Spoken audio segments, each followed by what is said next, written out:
ಮಾಳಿಕೆ 7 ಮಾಳಿಕೆ ವಿಶೇಷ ಸಕ್ರಿಯ ಲೇಖಕರು. ತಿಂಗಳ ವಿಶೇಷ ಲೇಖಕ ವಸುಧೇಂದ್ರ ಅವರ ಕಾದಂಬರಿಗಳು. ಪುಸ್ತಕ ಪರಿಚಯ 14. ಪುಸ್ತಕದ ಹೆಸರು ಮನೀಷೆ. ಲೇಖಕರು ವಸುಧೇಂದ್ರ. ಅಭಿಪ್ರಾಯ ಅಮಿತ್ ಕಾಮತ್. ಓದುತ್ತಿರುವವರು ವಿದ್ಯಾ ಎನ್ಆರ್. ಈ ಪುಸ್ತಕದ ಕುರಿತು ವಸುಧೇಂದ್ರ ಅವರೇ ಬರೆದ ಅನುಭವದ ಮಾತುಗಳನ್ನು ಫೇಸ್ಬುಕ್ನಲ್ಲಿ ಹಿಂದೊಮ್ಮೆ ಓದಿದ್ದೆ. ಆ ಲೇಖನದಲ್ಲಿ ಅವರು ಈ ಪುಸ್ತಕದಲ್ಲಿನ ಕಥೆಗಳು ತಿರಸ್ಕೃತಗೊಂಡಿದ್ದು ಮತ್ತು ಪ್ರಕಾಶನಕ್ಕೆ ಅನುಭವಿಸಿದ ತೊಂದರೆಗಳು ಮತ್ತು ಇವುಗಳೆಲ್ಲದರ ಪರಿಣಾಮವಾಗಿ ಬರೆಯುವುದನ್ನೇ ನಿಲ್ಲಿಸಬೇಕೆಂದು ಆಲೋಚಿಸಿದ್ದರ ಕುರಿತು ಬರೆದುಕೊಂಡಿದ್ದರು. ತೇಜೋ ತುಂಗಭದ್ರಾ ಕೃತಿಯನ್ನು ಓದಿ ನಂತರ ಇತರ ಹಲವಾರು ಪುಸ್ತಕಗಳನ್ನು ಓದಿದ ಮೇಲೆ ಅವರು ತಮ್ಮ ಬರವಣಿಗೆಯ ಪ್ರಾರಂಭಿಕ ಹಂತದಲ್ಲಿ ಯಾವ ತರಹ ಬರೆದಿರಬಹುದು ಎಂಬ ಕುತೂಹಲ ಸಹಜವಾಗಿ ಹುಟ್ಟಿಕೊಂಡಿತು. ವೀರಲೋಕದವರು ಆಯೋಜಿಸಿದ ಪುಸ್ತಕ ಸಂತೆ ಕಾರ್ಯಕ್ರಮದಲ್ಲಿ ವಸುಧೇಂದ್ರ ಅವರನ್ನು ಭೇಟಿಯಾಗಿ ಈ ಪುಸ್ತಕಕ್ಕೆ ಅವರ ಹಸ್ತಾಕ್ಷರವನ್ನು ಸಹ ಪಡೆದುಕೊಂಡಿದ್ದು ಒಂದು ಹೊಸ ಅನುಭವ.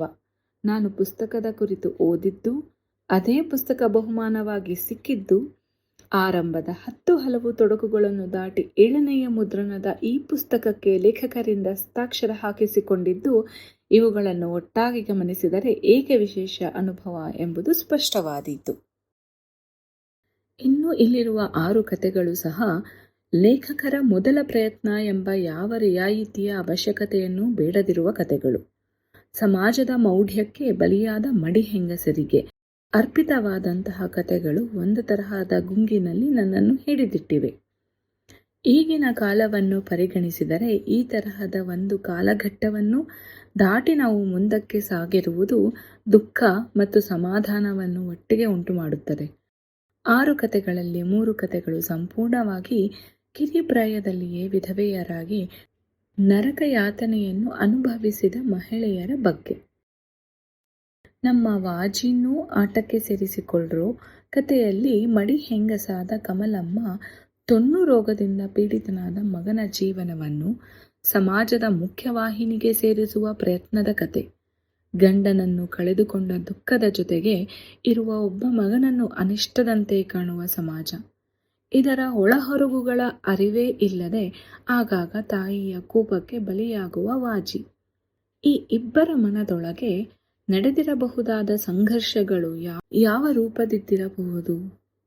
ಸಾಮಾಜಿಕ ನೀತಿ ನಿಯಮಗಳ ಹೆಸರಿನಲ್ಲಿ ಈ ಮನಸ್ಸುಗಳ ಮೇಲೆ ಎಂತಹ ದಾಳಿಯಾಗಿರಬಹುದು ಎಂದು ಯೋಚಿಸಿದರೆ ಮನಸ್ಸು ಮ್ಲಾನವಾಗುವುದು ಖಂಡಿತ.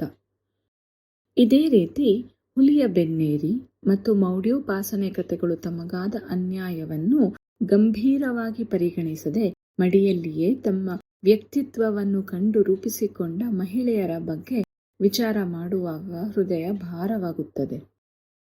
ಮನೀಷೆ ಕಥೆಯು ಒಂದು ಬಗೆಯಲ್ಲಿ ನಮ್ಮ ಇಂದಿನ ಸಮಾಜದ ಕತೆ. ಈ ಕಥೆಯ ವಸ್ತು ಯಾವ ಕಾಲಕ್ಕೂ ಸಲ್ಲದು ಎಂದು ನನ್ನ ಅಭಿಮತ.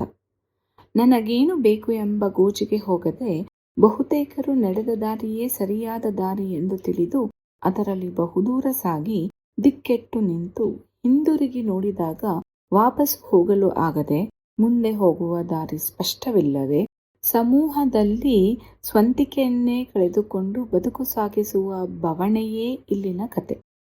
ಇದರ ಜೊತೆಗೆ ಒಂದು ಹಂತವನ್ನು ದಾಟಿದ ಮೇಲೆ ನಾವು ಬಯಸುವ ಆರಾಮಾದ ವಿರಾಮದ ಬದುಕು ಸಹ ನಮ್ಮ ಸ್ವಂತಿಕೆಯನ್ನು ನಾಶಪಡಿಸುವುದು ಎಂಬುದನ್ನು ಸಹ ಕಥೆಯು ಓದುಗರಿಗೆ ದಾಟಿಸುತ್ತದೆ. ಬಾಗಿಲಿನಾಚೆ ಹೋಗದಿರಲೋ ರಂಗ ಕಥೆಯ ಹೆಸರೇ ಹೇಳುವಂತೆ ಅತಿಯಾದ ಮುದ್ದು ಮಾಡುವಿಕೆ ಮಕ್ಕಳನ್ನು ಬಾಲ್ಯ ಸಹಜವಾದ ಅನುಭವಗಳಿಂದ ವಂಚಿತವಾಗಿಸುವ ದುರಂತದ ಕುರಿತಾದ ಕತೆ.